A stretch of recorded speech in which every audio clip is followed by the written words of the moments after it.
हजुर साथीहरू, तपाईँहरू भारतमा बस्नुहुन्छ। भारतमा बसेर पनि हामीले यी सेवामा कसरी पैसा पठाउन सक्छौँ त भन्ने बारेमा जान्नेछौँ। साथीहरू, आजको यो भिडियोमा स्वागत छ। म एसके टेक्निकलबाट सन्तोष कुमार। साथीहरू, त्यसको लागि तपाईँहरू क्रोम ब्राउजरमा जानुहोला र म पनि क्रोम ब्राउजरमै जान्छु, तपाईँहरूले पनि जानुहोला।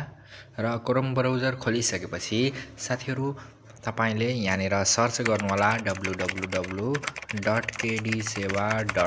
सर्च गर्नुहोला र इन्टर गर्नुहोला।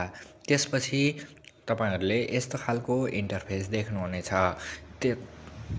यस्तो खालको इन्टरफेस आइसकेपछि यहाँनिर तल रिचार्ज नाउ अप्सनमा क्लिक गर्नुहोला। म चाहिँ यहाँतिर क्लिक गरेँ र यस्तो खालको इन्टरफेस आउँछ।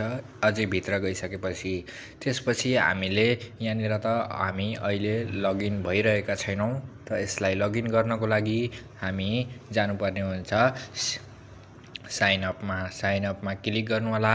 त्यसपछि हामीले यहाँनिर लगइन गर्नेछौँ। साथीहरू, म चाहिँ अलरेडी रजिस्टर छु, त्यही भएर म चाहिँ यसलाई लगइन गर्न गइरहेको छु। यदि रजिस्टर हुनुहुन्न भने तल साइन अप अप्सनमा गएर रजिस्टर गरेर लगइन गर्न सक्नुहुन्छ। साथीहरू, म लगइन गर्छु। हजुर साथीहरू, म फाइनल्ली लगइन भइसकेको छु। साथीहरू, हामीले यी सेवामा अब हामीले यी सेवामा कसरी ट्रान्सफर गर्ने त भन्ने बारेमा बताउने छु। साथीहरू, यसलाई लगइन भइसकेपछि साथीहरू पहिला सुरुमा त माथि तपाईको वालेट ब्यालेन्स हुनुपर्छ। वालेट ब्यालेन्स पहिला राख्नु होला। त्यसपछि हामीले तल गइसकेपछि हामीले यहाँ ई सेवा अप्सन देख्नेछौँ। ई सेवामा एकचोटि टच गर्नु होला। त्यसपछि माथि ई सेवा मोबाइल नम्बर राख्नु होला। ई सेवा रजिस्टर मोबाइल नम्बर जो ई सेवामा पठाउन चाहनुहुन्छ।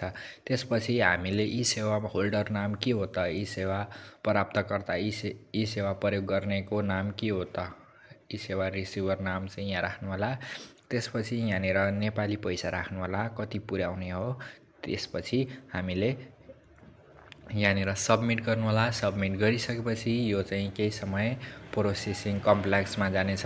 यसलाई चाहिँ कम्प्लेक्स टिमले हेरेर यसलाई केही समयपछि यसलाई तपाईको ई सेवा र तपाईले पठाउन चाहेको ई सेवामा तुरुन्तै पुग्नेछ। साथीहरू, आजको भिडियो कस्तो लाग्यो जस्ताको तस्तै प्रतिक्रिया दिनुहोला।